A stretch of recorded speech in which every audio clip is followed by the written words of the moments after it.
नमस्कार दोस्तों, आपका हमारे चैनल पर स्वागत है। आज हम समकालीन कवि राजेश जोशी की एक छोटी किंतु संवेदनशील कविता एक आदिवासी लड़की की इच्छा पर चर्चा करेंगे। तो चलिए प्रारंभ करते हैं। प्रस्तुत कविता राजेश जोशी के काव्य संग्रह एक दिन बोलेंगे पेड़ में संग्रहित है। इस कविता में राजेश जोशी जी ने एक लड़की की दर्द भरी व्यथा के माध्यम से समूचे आदिवासी समाज की दुखद गाथा को वाणी दी है। वस्तुतः भारतीय इतिहास एवं संस्कृति में आदिवासियों का स्थान अत्यंत महत्वपूर्ण है और इनके द्वारा भारतीय संस्कृति, उसकी अस्मिता एवं परंपरा का संवर्धन होता है। आदिवासी शब्द आदि और वासी दो शब्दों से मिलकर बना है, जिसका अर्थ है मूल निवासी। भारत की जनसंख्या का 8% भाग आदिवासियों का है तथा वह 21वीं सदी में भी विकास की सबसे निचली पायदान पर स्थित सभ्यता के आदिम स्तर पर ही अपना जीवन व्यतीत करने हेतु अभिशप्त हैं। मूलतः आदिवासी सदियों से पीड़ित वह समुदाय है जो आधुनिक समाज से पृथक अधिकतर घने जंगलों, दुर्गम घाटियों, पर्वत श्रृंखलाओं व छोटे छोटे द्वीपों में रहता है और राज्य द्वारा प्रदत्त सामान्य सुविधाओं, विकास योजनाओं से वंचित अन्य वर्गों द्वारा कभी सरकारी स्तर और कभी जनजातियों के स्तर पर भी शोषण एवं उपेक्षा का शिकार होता रहा है। आदिवासी समाज का जीवन अत्यधिक संघर्षमय और कठिन होता है।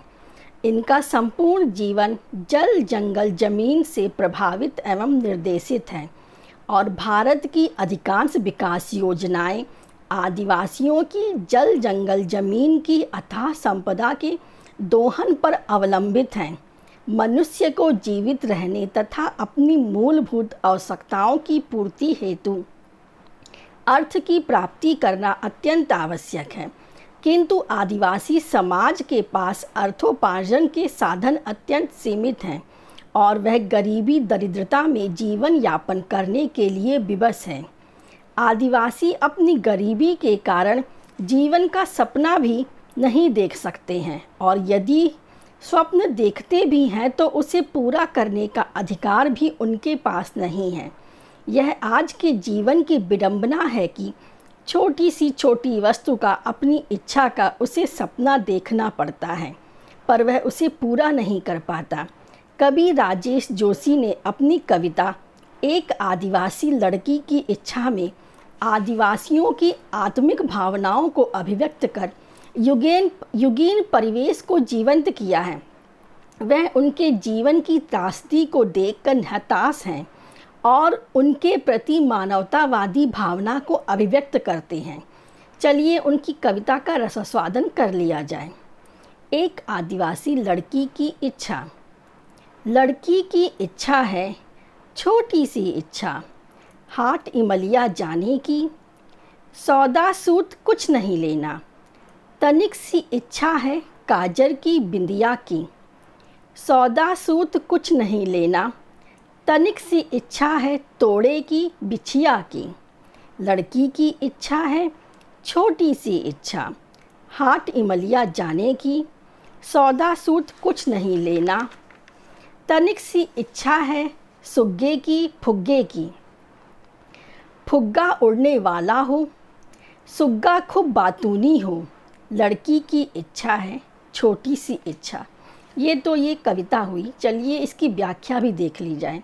यहाँ पे एक आदिवासी लड़की है जिसकी छोटी सी इच्छा है। क्या इच्छा है? गांव के स्थानीय बाजार में जाने की, पर वहाँ उसे कुछ सौदा नहीं लेना है, उसे घर के लिए कुछ वस्तुएं नहीं खरीदनी है, बल्कि उसकी छोटी सी इच्छा है सिर्फ काजल बिंदिया लेने की। और वह तोड़ा और बिछिया भी लेना चाहती है। तोड़ा एक प्रकार का गहना होता है, वो तोड़ा और बिछिया भी लेना चाहती है। उसकी यह इच्छा बहुत छोटी है, लेकिन क्या करे, उसकी इच्छा सुग्गा और फुग्गा लेने की भी है। लेकिन फुग्गा किस तरह का? फुग्गा ऐसा हो, फुग्गे का अर्थ होता है गुब्बारा, यानी फुग्गा यानी गुब्बारा ऐसा हो जो उड़ सके, और सुग्गा ऐसा हो जो खूब बोलने वाला हो, खूब बातूनी हो।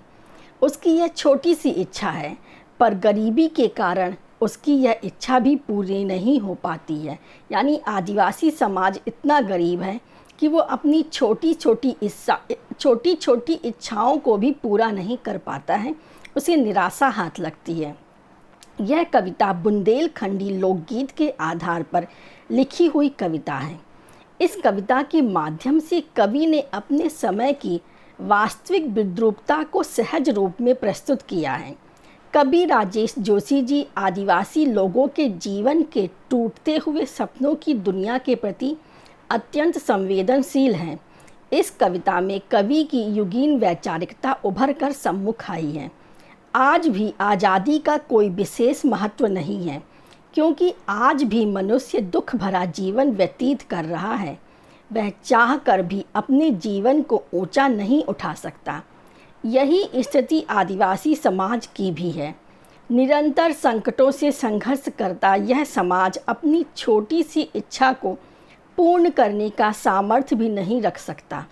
दरिद्रता निर्धनता के तले यह समाज दबा हुआ है और अपनी छोटी छोटी इच्छा के लिए उन्हें बार बार तड़पना पड़ता है। यह कविता आदिवासी समाज की इसी पीड़ा को व्यापक स्तर पर उकेरती है। यदि आपको यह विवेचन अच्छा लगा है तो इसे लाइक कीजिए, ज़्यादा से ज़्यादा शेयर कीजिए और हमारे चैनल को सब्सक्राइब कर लीजिए। धन्यवाद।